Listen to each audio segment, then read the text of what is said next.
Hello and welcome to a new interview here at Metal Blast. If you like this type of long-form interviews where we ask musicians things that you're probably not going to see in other outlets, remember to go to metalblast.net where we have a bunch of these interviews. We have interviews with Battle Beast, Sabaton, Judas Priest, Gal from the former singer of Gorgoroth. There is so much content there that you're really going to have a lot of fun if you get a chance. Also here on YouTube, remember to subscribe and to click the bell for notifications. It really helps us a lot and it allows us to reach more people. We don't carry ads, we don't have sponsored content, we just have original content aimed at fans of heavy metal and also fans of freedom of speech and the kind of rebellion that is inherent to this genre that we all love so much. Today I'm going to show you an interview that I did with Brian Tatler, the guitar player and founder of the legendary British heavy metal band Diamond Head. So without further ado, I hope you enjoy this interview with Mr. Brian Tatler of Diamond Head.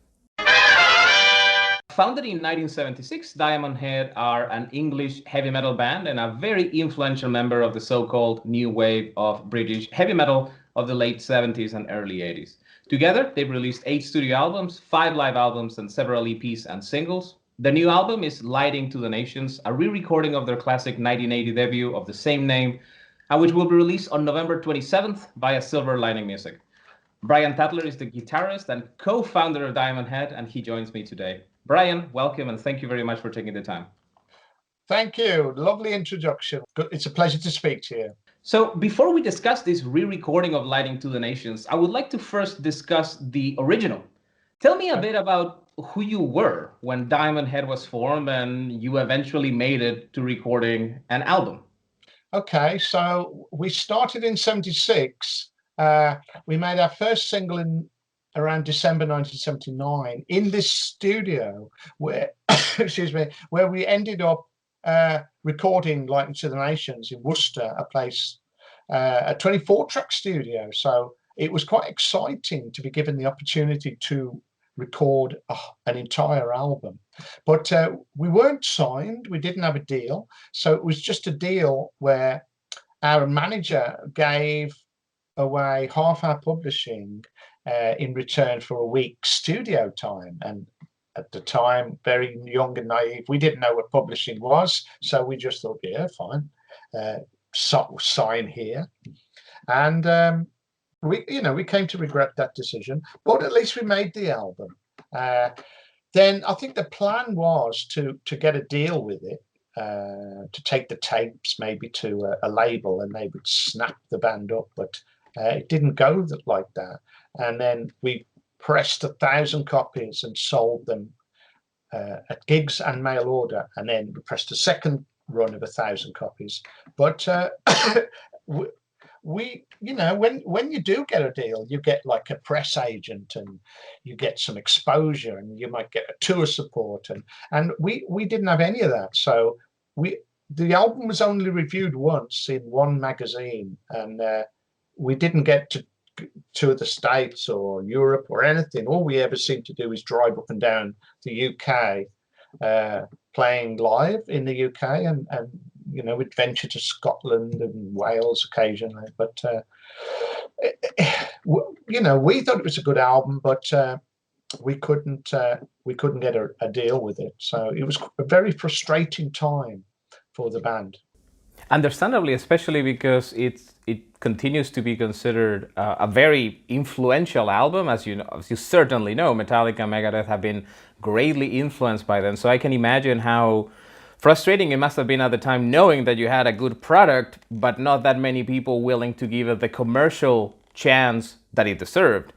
Connected to that, if I am not mistaken, at the beginning you did have, as you yourself hinted in your answer, some issues with the management, that it was more done on a more amateur way compared to, for example, what Rob Smallwood was doing with Iron Maiden, to give an example. I think chalk and cheese. Our management would never done it before, complete amateurs, and unfortunately, we didn't have the guidance and expertise of somebody like Rod Smallwood or Peter Mensch, who signed Def Leppard to Lieber Krebs. Then, as I say, we were kind of, young and naive, and we had a manager who was also He had never done it before. The only thing he had in his favour was he was a local businessman who'd got a cardboard box factory, and we were able to. He put some money into the band, so he would pay for like I think we bought a van and we bought PA and things like that. So that was useful. So we could at least get up the ladder a little bit and start touring further afield and not just playing around the Midlands. But yeah, we could have done with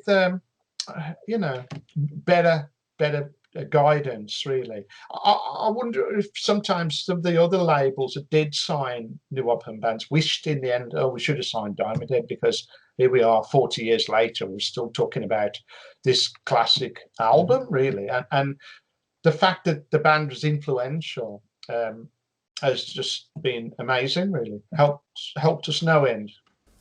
But in any case, my although I certainly appreciate the answer that you gave me, my question was in no way intended to kind of make you go, kind of look 40 years ago, where did you screw up? But rather to know more about what you were meaning to do, regardless of these commercial difficulties that I truly sympathize with. I am always puzzled and surprised at because I'm a practicing lawyer, so I am always surprised at the fact that kids with very little understanding of contracts are suddenly given these enormous contracts that binds them for so many years and that deprives them of so many of their rights, and that it ends up in situations such as the one that you're describing. So I fully sympathize with that part.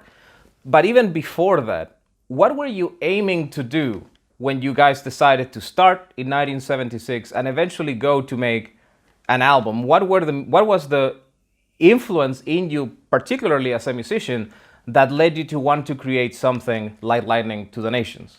Okay, so I think we were surrounded by lots and lots of brilliant 70s bands. So I think the idea was, let's try and be a great band like these. We were in the land of Zeppelin, Sabbath, at their peak, and we wanted to do something equally great. Really, we aimed high. We wanted to be the biggest band in the world. I mean, you're not gonna, but there's a real naive ambition when you're a young teenager, and you think if you can conquer the world, somehow you will. So I think we wrote songs from day one. We wanted to write our own songs. We didn't worry about cover versions. When we did try and play a cover version, we couldn't get it right somehow. It just didn't quite fit. So we would just continue to write and write and write. And we'd sometimes write a song a week. Every time we got together, we'd write. And by the time Light to the Nations, we went into the studio, we think we'd written about 100 songs, and we'd learnt that craft. The early songs were very rough, simple, dirgy, heavy metal songs, but we'd learnt the craft. We got better and better. So it's not like, Am I Evil was our first song. It was probably our 70th song or something like that. So we just constantly taped everything and learned the art of songwriting. One of the things that are often said about classics is that they're better left untouched.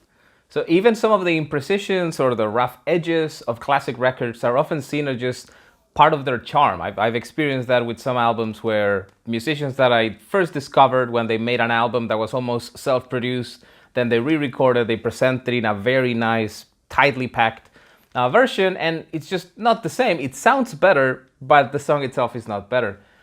So there's always an element of iconoclasm almost when you want to revisit a treasured classic, right? So what was the motivation in this occasion behind re-recording Lighting to the Nation? What did you want to achieve with that? It was suggested last year by Carl because we knew this anniversary was coming up, the 40th anniversary. We thought, what about re-recording Light to the Nations with this lineup? We happen to have Raz in the band, who's not only a great singer, but he's also a producer. And we were able to do it pretty cheaply ourselves, record the drums at Carl's house, record everything else at Raz's flat. And so we knew it wouldn't cost us, 20,000 quid or something silly to record the album. We just thought it'd be fantastic to have something to mark the occasion.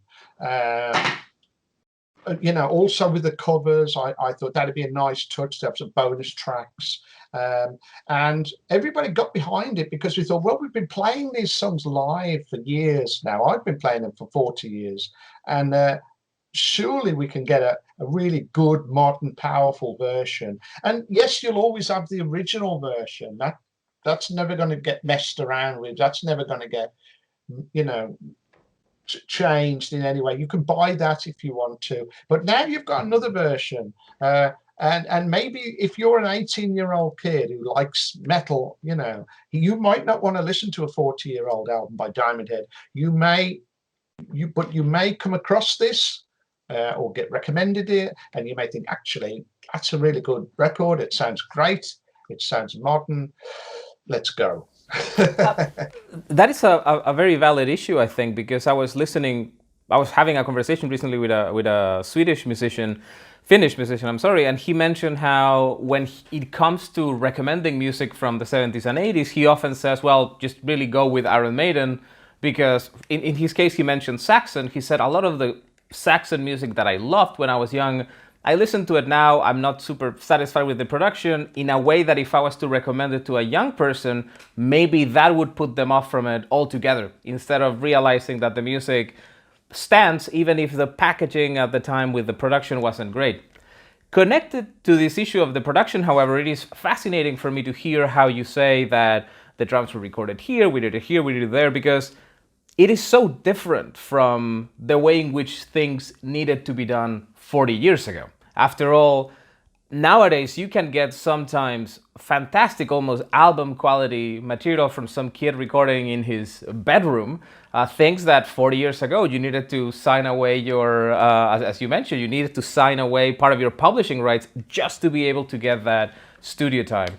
What have been these changes that you've seen in the album making process in this 40 years career? And Well, which and you can actually make the comparison. I am very sorry for interrupting you, of no, course. it's fine. That you can make the comparison of how it was to record Am I Evil back then and how it is to record Am I Evil today. Well, yes, I mean, vastly different. The technology has moved so far forward. People wouldn't even, if you're not a musician, you wouldn't have a clue with things like Pro Tools, what Pro Tools is capable of, how you can put things in time and in tune, the grid. No, the only way to record back in the day, back in 1980, this is pre-digital. So you had to go in the studio and record it as a band. Or you could overdub, if you've got lots and lots of time. But we would try and maximize the few days we had by trying to capture everything live, and then I would just overdub it, a second guitar, and Sean would then redo his vocal, because he'd be singing along with us in the studio, probably behind a baffle, but he would redo the lead vocal again when all's said and done. And then nowadays, yes, you can do pretty much everything at home with digital recording, and I'm sure lots and lots of bands all over the world are doing that right now, recording in their bedroom, and it does free up a lot of musicians to make their own records. They don't have to go out and try and get a deal or to try and do gigs and court the A&R men and maybe. There's a lot more music, but maybe some people who would never have got to make a record, who would never have got a record deal, can make their own record, and we can be delighted with music that we would never have heard otherwise, and hopefully with people recommending it and being able to pass music around with Spotify and YouTube, an artist can be discovered, by the people.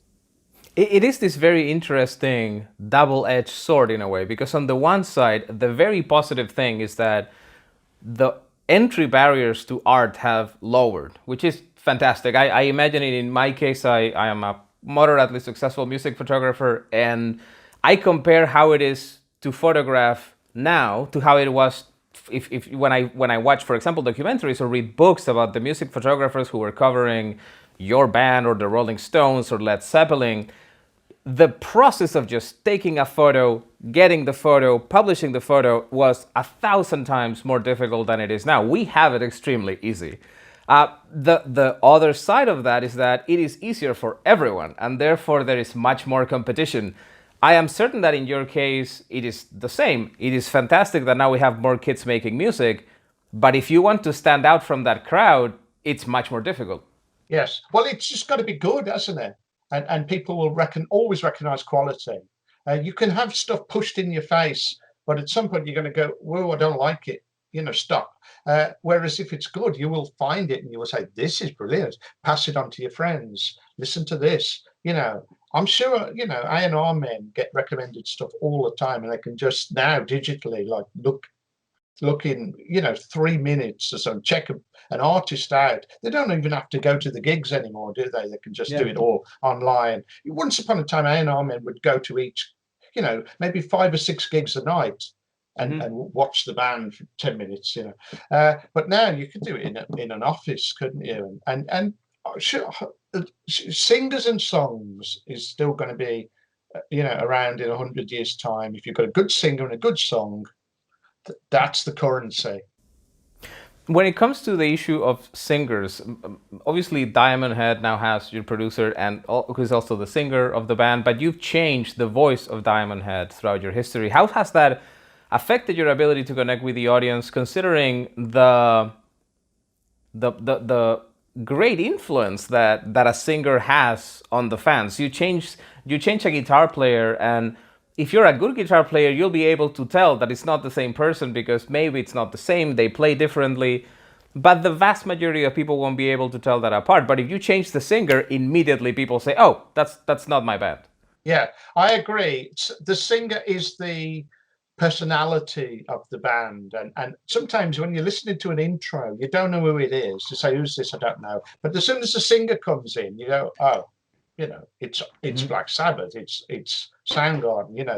The difference is on the singer more often than not. But it has been done. Certain bands, AC/DC, for example, Iron Maiden, White Snake, no, not White Snake, Deep Purple, sorry, have changed their lead singer, and it's still great. You move on, you go with it. And I think very often you have no choice. We could not remain with Sean Harris any longer. It was so difficult that we had no choice but to get a different singer in, which ended up being Nick Tart. Then when Nick emigrated to Brisbane in 2008, that kind of was so difficult to fly Nick backwards and forwards for gigs. So expensive and complicated with work visas and you name it. That we had no choice but to get another singer. So it's the last thing I want to do is replace the lead singer, but sometimes it's the only way forward.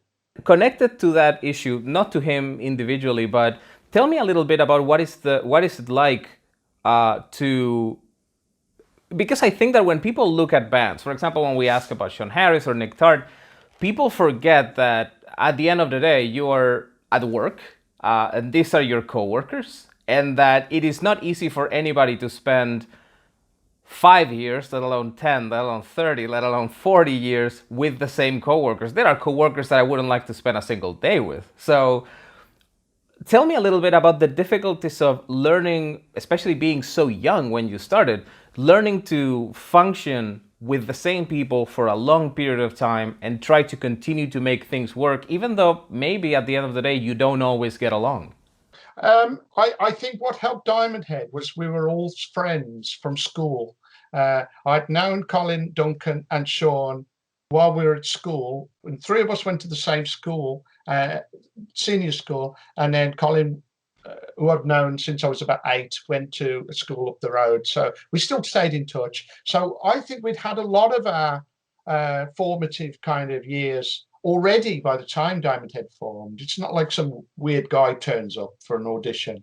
I knew Sean, I knew Duncan, And we did maybe have a few fallings out from time to time, but we got through it. I think what keeps a band together very often going forward is success. If you're being paid, £2,000 a week or something, you're going to be able to put up with the aggro and I don't like this guy, but I'm getting £2,000 a week.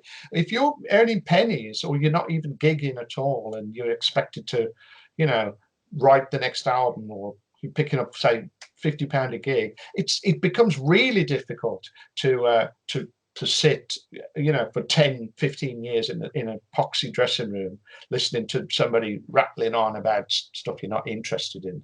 You have credited, or actually before that, if we go back to Lightning to the Nations, both the original as well as this new re-recording, it is an extremely influential album. As I mentioned earlier, it was very influential for Metallica, for Megadeth. Metallica has covered it in Garage Inc. and has played, in the case of Am I Evil, they played it, I think, hundreds of times. Yes, 743 times, apparently. More times than Diamond Head have played it.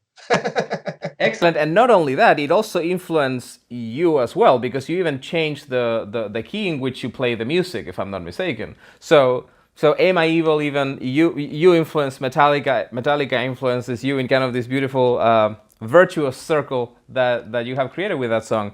When did you first realize that the album was having such a big impact on the heavy metal genre?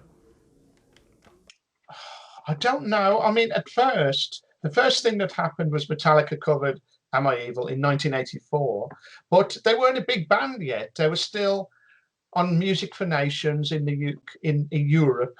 They'd only been over to the UK once to do 2 nights at the Marquee. So they weren't that big yet. They were still just growing.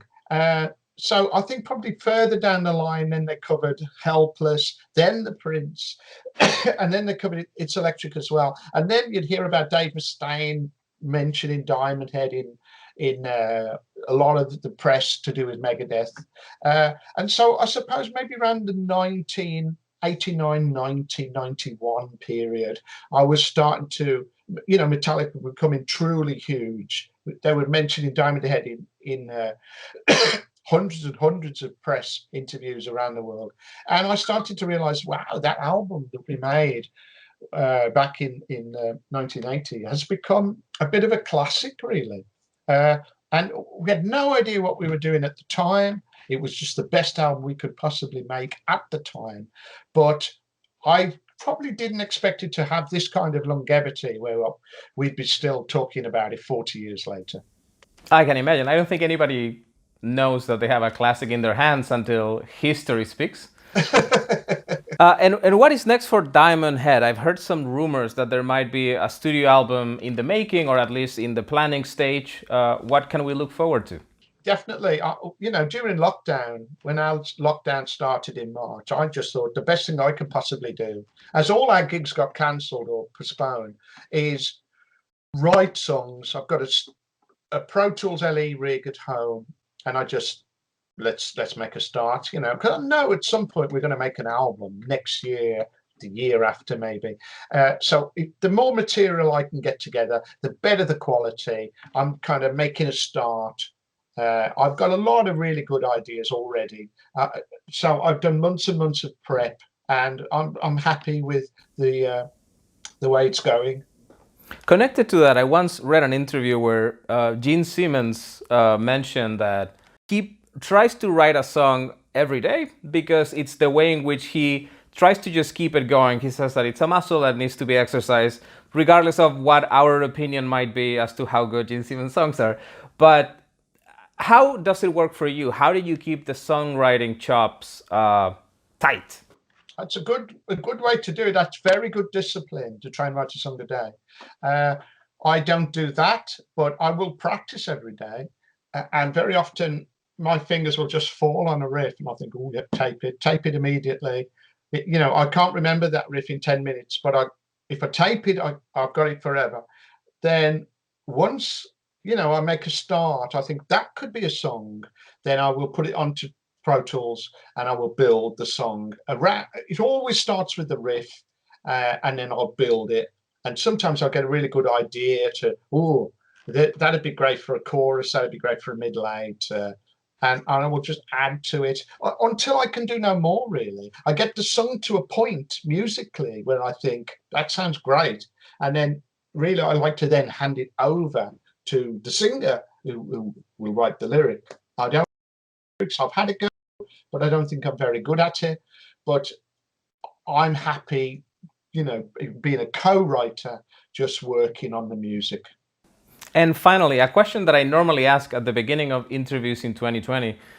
How are you? How is your family? Because it has been such a shit show of a year that I think it's only fair to ask you, how are you doing, Brian?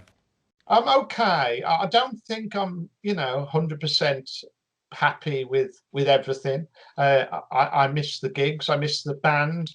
We haven't seen each other since March. So uh, I'm just doing my best, to stay sane and do my bit and don't do anything foolish. But we can't even go to pubs now and restaurants and cinemas. It's awful.